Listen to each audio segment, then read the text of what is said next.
राधे राधे साथियों, important MCQ series के next session में आप सभी का स्वागत है। जैसा कि आपको पता है, ये सेशन जो है उसका मेन उद्देश्य है आपको सिलेक्शन दिलाना, और सिलेक्शन केवल क्वेश्चंस को ही आप जितना ज़्यादा प्रैक्टिस करोगे उसे सिलेक्शन होना है। और ये जो सीरीज़ है इसका मेन मोटिव ही है कि आपको सिलेक्शन मिले।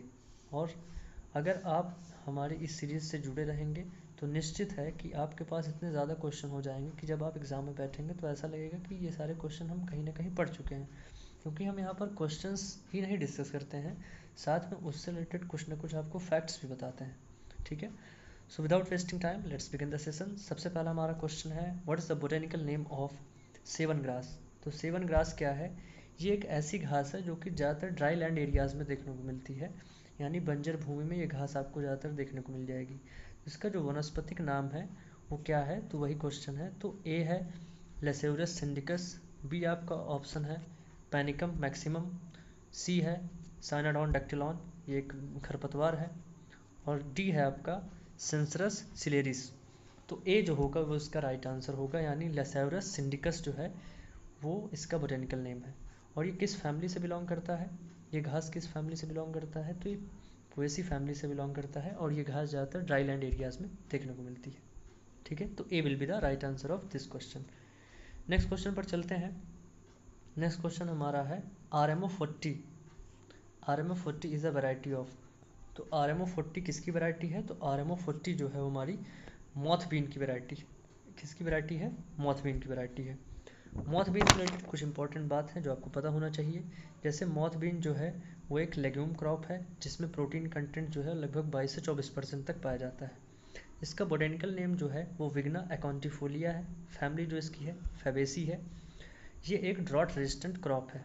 ठीक है, तो ये कुछ इंपॉर्टेंट बात है। और साथ ही साथ इसका कॉमन नेम भी अगर आपको जानना है तो मैं बता दूं, इसको हम मटकी, देवग्राम और किडनी बीन भी कहते हैं। ठीक है, तो ये कुछ एक्स्ट्रा इन्फॉर्मेशन थी जो कि मॉथ बीन से संबंधित थी। ठीक है, तो D will be the right answer of this question. Next question पर चलते हैं। नेक्स्ट क्वेश्चन हमारा है, amongst oil cakes the highest nitrogen content is in. तो इसमें से निम्नलिखित में से कौन से ऑयल केक्स में जो नाइट्रोजन का कंटेंट होता है वो मैक्सिमम होता है या ज़्यादा देखने को मिलता है, तो सी जो होगा वो आपका राइट आंसर होगा, यानी ग्राउंडनट केक में जो नाइट्रोजन का कंटेंट होता है वो ज़्यादा देखने को मिलता है। ठीक है, तो C will be the right answer of this question. Next question पर चलते हैं हम। नेक्स्ट क्वेश्चन है हमारा, the term evergreen revolution has been given bye.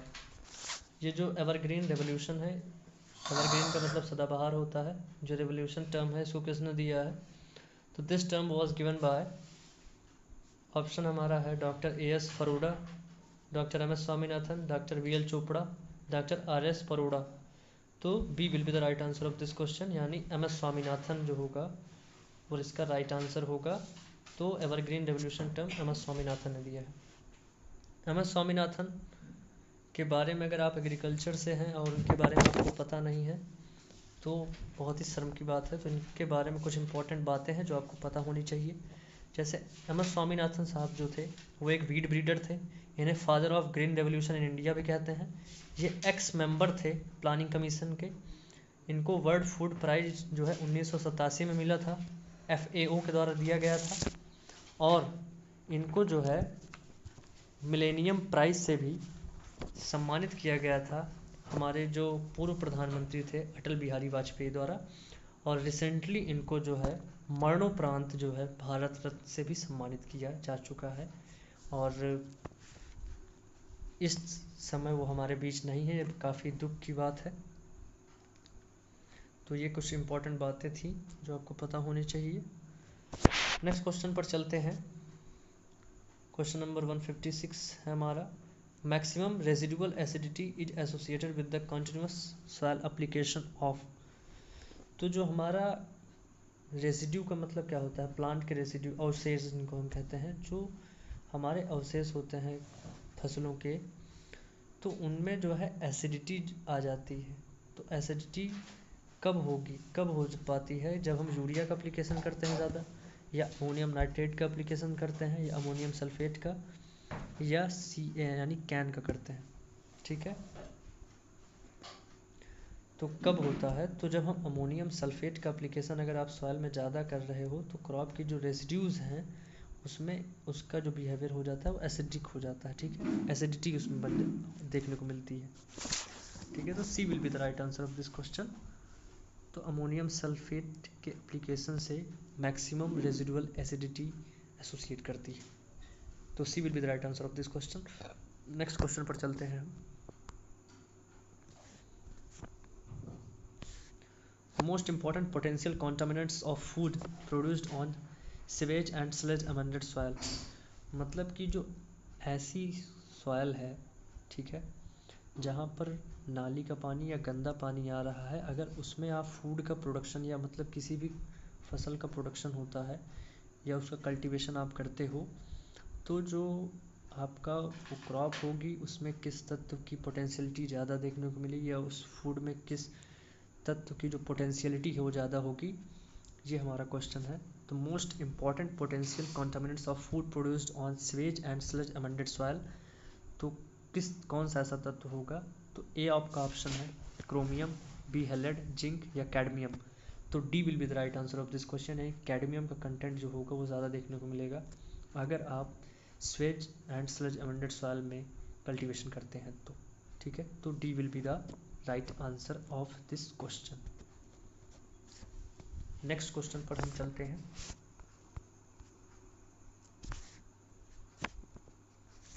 Next हमारा क्वेश्चन है which one of the following nutrient is constituent of cell wall in the plant, तो निम्नलिखित में से कौन सा ऐसा पोषक तत्व है जो कि सेल वॉल का कंपोनेंट है, तो आपके ऑप्शन है फॉस्फोरस, कैल्शियम, सल्फर या पोटेशियम। तो कौन सा आपका ऑप्शन है, तो जो आपका राइट आंसर है वो हमारा क्या है, तो राइट आंसर आपका जो है वो कैल्शियम है। तो B will be the right answer of this question, तो बी जो होगा वो राइट आंसर होगा, ठीक है। नेक्स्ट क्वेश्चन पर चलते हैं। Which of the following phyto hormone is involved in nutrient mobilisation, तो न्यूट्रिएंट के मोबाइलाइजेशन में यानी न्यूट्रिएंट के मूवमेंट में कौन सा प्लांट हार्मोन है जो रिस्पॉन्सिबल होता है, ये आपका क्वेश्चन है। तो ए है जिब्रेलिन, बी है साइटोकाइनिन, सी है ऑक्सिन और डी है ABA।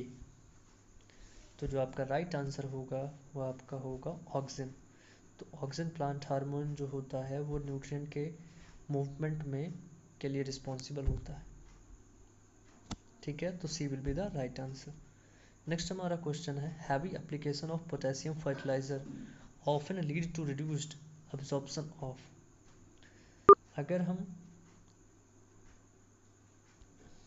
अगर हम हैवी एप्लीकेशन करते हैं जो पोटेशिक फर्टिलाइज़र है, अगर आप इसका बहुत ज़्यादा एप्लीकेशन करते हो फील्ड में तो किस तत्व का जो है ऑब्जॉर्प्शन रेट जो होता है वो डाउन हो जाता है, ठीक है। तो ये आपका क्वेश्चन है किस तत्व का एप्लीकेशन रेट जो है वो डाउन हो जाता है, तो जिंक और कॉपर का जो एप्लीकेशन मतलब एब्जॉर्प्शन रेट है वो डाउन हो जाता है अगर आप पोटेशिक फर्टिलाइज़र को खेत में अगर मतलब बहुत ज़्यादा आप प्रयोग कर रहे हो, तो जो हमारा जिंक और कॉपर है इसका जो एब्जॉर्प्शन रेट है वो डाउन हो जाता है, ये आपका क्वेश्चन है, ठीक है। तो डी जो होगा वो इसका राइट आंसर होगा। इस बात को आपको पता होना चाहिए, इसके रिगार्डिंग क्वेश्चन एग्जाम में बहुत ज़्यादा पूछे जाते हैं, ठीक है। ये और इसके पहले वाला दोनों बहुत इंपॉर्टेंट क्वेश्चन, ठीक है। नेक्स्ट क्वेश्चन पर चलते हैं।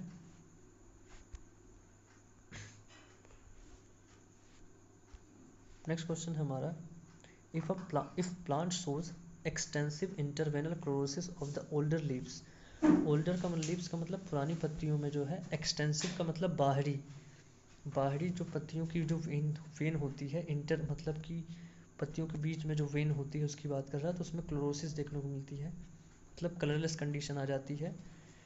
और उसके बाद let this reach the younger leaves, उसके बाद में जो है नई पत्तियों में भी देखने को मिलता है। तो ये किस तत्व की डेफिशिएंसी की वजह से होता है, ये हमारा क्वेश्चन है। तो ए जो होगा वो इसका राइट आंसर होगा, यानी मैग्नीशियम की कमी की वजह से ये सिम्टम आपको देखने को मिलेंगे प्लांट्स में, ठीक है। तो A will be the right answer of this question, ठीक है। तो इस बात का आप ध्यान दीजिए। नेक्स्ट क्वेश्चन पर चलते हैं। फेनिल मर्क्यूरिक एसिटेट यानी PMA जिसको हम शॉर्ट में कहते हैं, is a chemical used in agriculture crop in order to, क्या करने के लिए हम PMA का यूज़ करते हैं? तो PMA का हम यूज़ करते हैं as a antitranspirant, crops में एज अ एंटी ट्रांसपेरेंट हम यूज़ करते हैं। यानी अगर आप जो है PMA को पत्ती पे लगा देते हो तो इससे क्या होता है, स्टोमेटा क्लोज हो जाता है, और स्टोमेटा क्लोज हो जाता है तो इससे क्या हो जाता है, ट्रांसपिरेशन रेट जो है वो रिड्यूस हो जाता है। तो इसका जो राइट आंसर होगा वो होगा कि PMA is a chemical used in agriculture crop in order to reduce transpiration. इस वजह से हम PMA को क्या कहते हैं, एंटी ट्रांसपेरेंट कहते हैं। तो C will be the right answer of this question.